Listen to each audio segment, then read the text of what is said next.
The rain hadn't stopped all afternoon.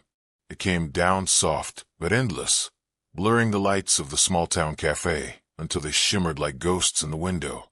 Ethan Ward sat at a corner table, jacket draped over the back of the chair, a cooling cup of coffee between his hands. He'd promised his friend he'd go on this date, though he'd nearly turned around twice before stepping inside. His reflection in the glass looked older than 39. There were lines that hadn't been there before, grooves carved by sleepless nights and too many quiet meals alone.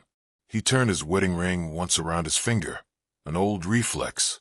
3 years since Mara's illness had taken her, yet the habit clung to him like breath. Outside, a car door slammed. He looked up as the bell above the door chimed.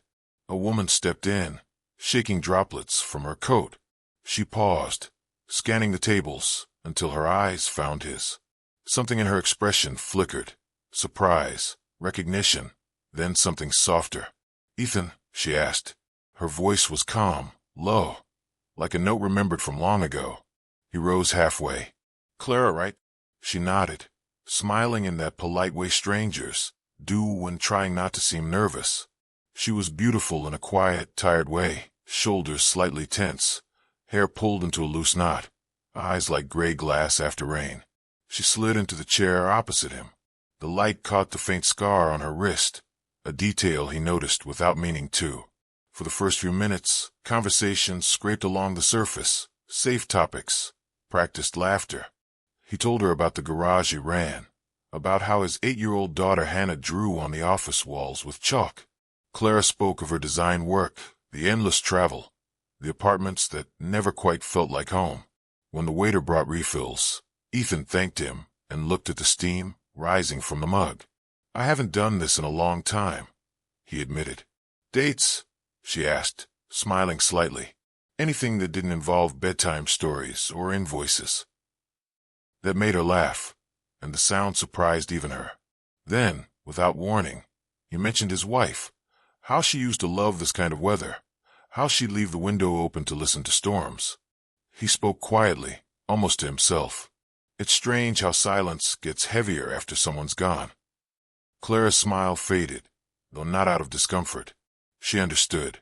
She traced the rim of her cup with her thumb, grounding herself. The memory rose in her uninvited. A roadside diner 10 years ago, her own hand shaking as she tried to count change for a man in uniform.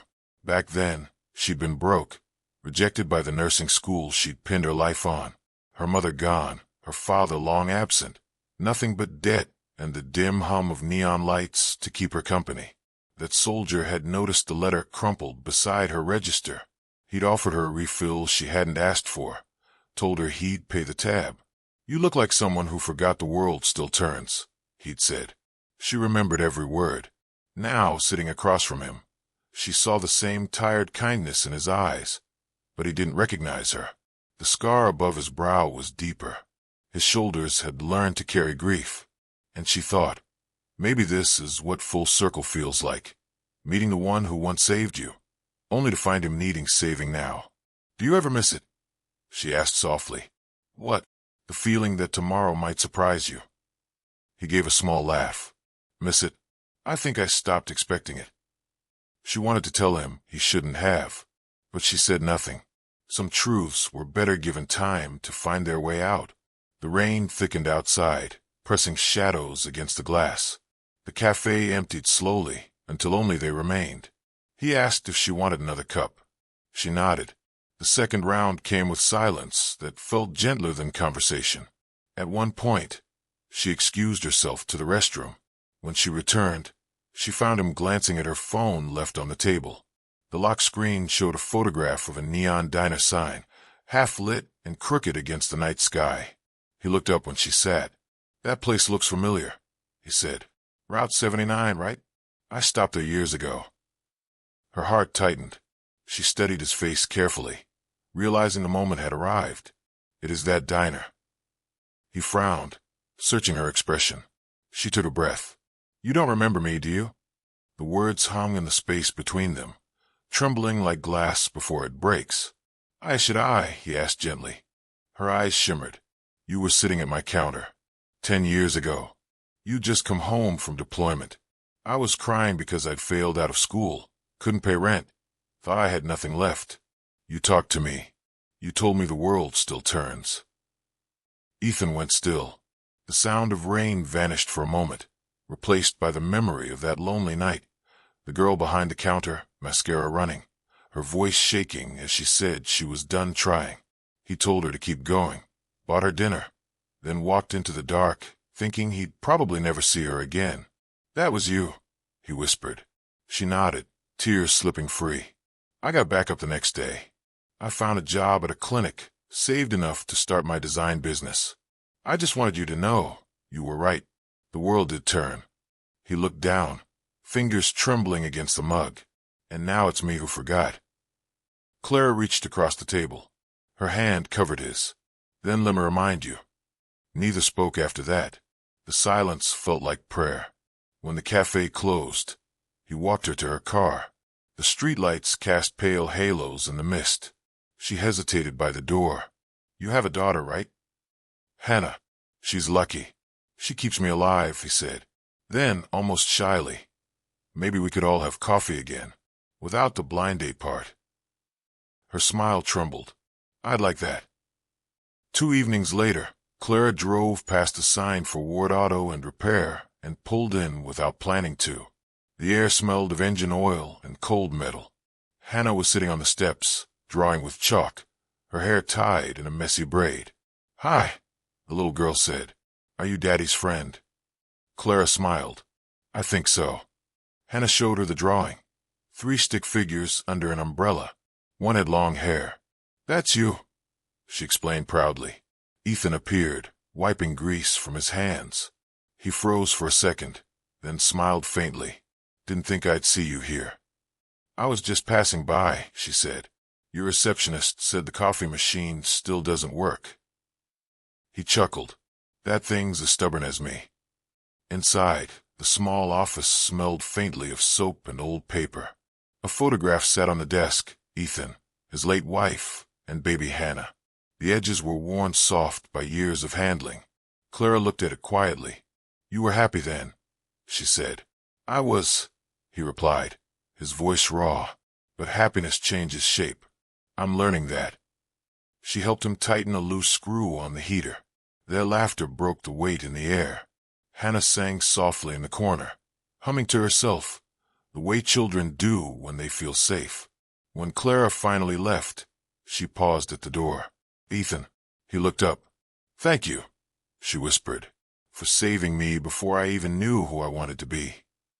He tried to speak, but she was already gone, leaving only the faint scent of rain and perfume behind. That night, he found an envelope slipped beneath his door. Inside lay a folded letter written in neat, steady handwriting. You once told me to hold on. I did, and now it's my turn to say it to you. You taught me that kindness can outlast despair, that strangers can save lives without knowing it. If you ever need a sunrise again, come find me. A pressed daisy fell out, fragile and perfectly preserved. The next morning, snow dusted the street like quiet forgiveness. Ethan drove through it until he reached her townhouse. She stood on the porch, wrapping her shawl tighter when she saw him step out of the truck. You drove through this just for coffee? She asked, half laughing, half crying. He held up his wife's old thermos, filled and steaming. You once made me believe mornings could start again. Maybe we could share one. She reached for it, her fingers brushing his. You remembered. He nodded, eyes shining. This time I won't forget. They sat together on the porch steps, the snow melting around their boots, the world hushed but alive. He told her stories about Hannah. She told him how she'd named her company Turn. After that old conversation, they talked until the light changed, until laughter came easily.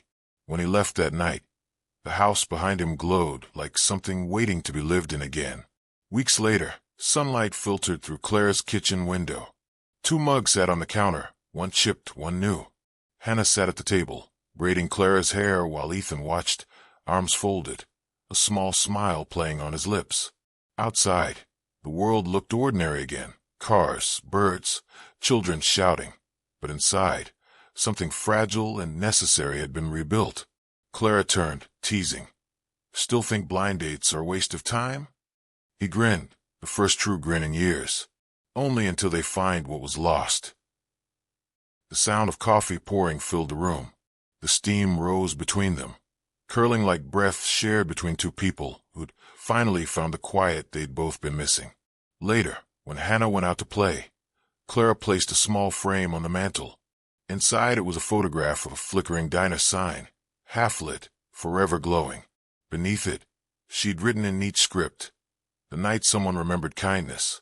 Ethan slipped an arm around her waist.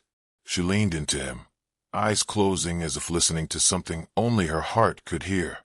The rain started again outside, soft and endless, but this time neither of them minded, because now, when the world turned, they turned with it.